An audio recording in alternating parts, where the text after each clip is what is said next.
Now, maybe you were such a person. Maybe you were a person that wasn't very religious at all. And you were living life like the rest of your extended family. But something came in your heart and you said, you know what? I'm going to take this guidance seriously. I don't know how it happened. Maybe Allah made it happen through some YouTube video. Or it happened through some khutbah you heard, or a friend, or however it happened. But you decided to make a change for the better in your life.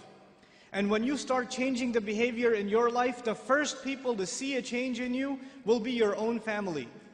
They will notice it. They will notice that you're not the same anymore. You don't talk the same, you don't act the same, you don't go to the same places, you don't even have the same friends anymore. And this necessarily happens. When you take a turn towards Islam, necessarily you start losing friends. Because your old friends used to do pretty bad things and now you can't do those things with them anymore, so you suffer a loss of friends. And at the same time, your family starts saying, you're acting a little too weird. And for the young man, the family might even say, what's that thing on your face? You forgot to shave? What happened to you? And the girl starts wearing hijab and the family might even be in shock. And this is a Muslim family, mind you. They'll say, take that thing off your head.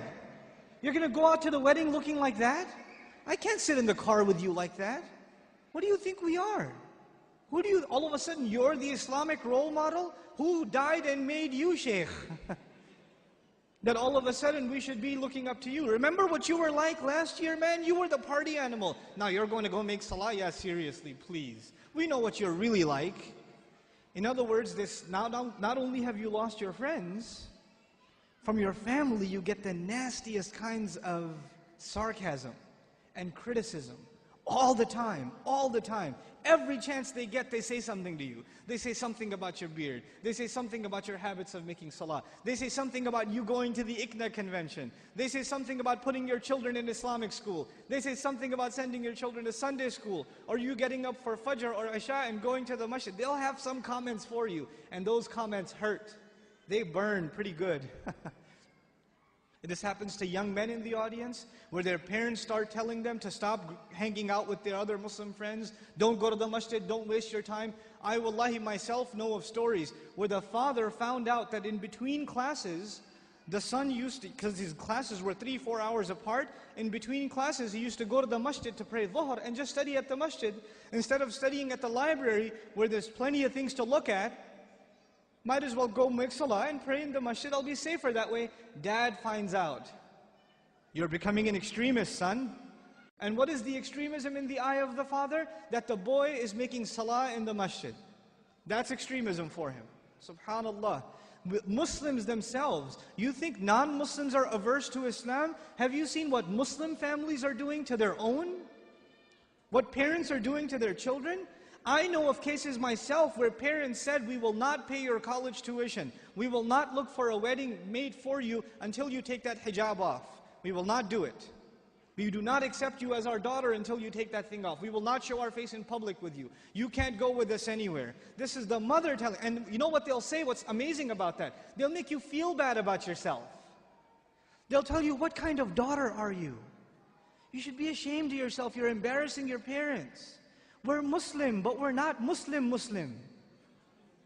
We're not those kind of Muslims. That's not how we do things in our family. That's what they'll say. Our family is different. We don't do things like that in our family. That's those masjid people. Don't be like those masjid people. That's what they'll say. And you know what's amazing about that? If you look at a portrait of your great-grandparents from back in the day, good old great-grandpa's got a big old beard and you can't even see grandma's face. So who's being true to the family and who's an embarrassment to the family? See, this is Muslim families today. And you're in the midst of all of this. And you know what happens? Because you've made a decision to turn towards Islam, if an enemy of Islam came to you and said, abandon your religion, you'd say, oh yeah? I'm going to be even more committed. You would become energized in your zeal for the religion when the enemy attacks Islam. We'd get even more fired up. Muslims get fired up in the craziest of ways.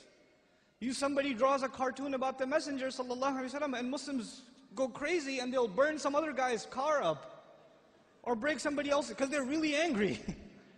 But we get fired up when something happens, something questions the dignity of our religion, even if it makes sense or doesn't make sense. But when your own family comes and says, look, I love you, I'm worried about you, I don't want you to become this way.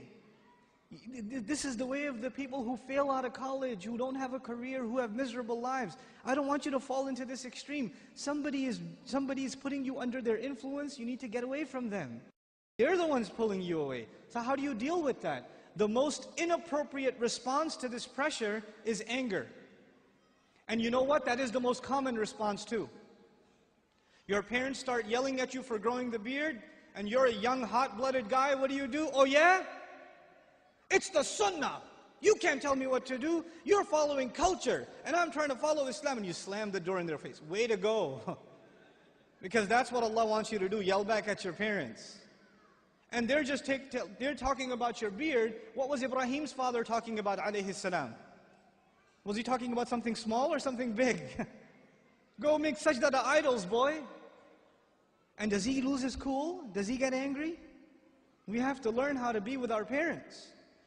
Even when they call you away from deen, it doesn't matter if they're Muslim or not. وَإِن جَاهَدَاكَ عَلَىٰ أَن تُشْرِكَ بِمَا لَيْسَ لَكَ بِهِ عِلْمٍ فَلَا تُطِعْهُمَا وَصَاحِبْهُمَا فِي الدُّنْيَا مَعْرُوفًا. Allah Azza wa Jal tells us, if they struggle against you to make you follow what they themselves have no knowledge of, don't obey them while at the same time accompanying them in the most dignified fashion. Obeying them is separate, respecting them is separate.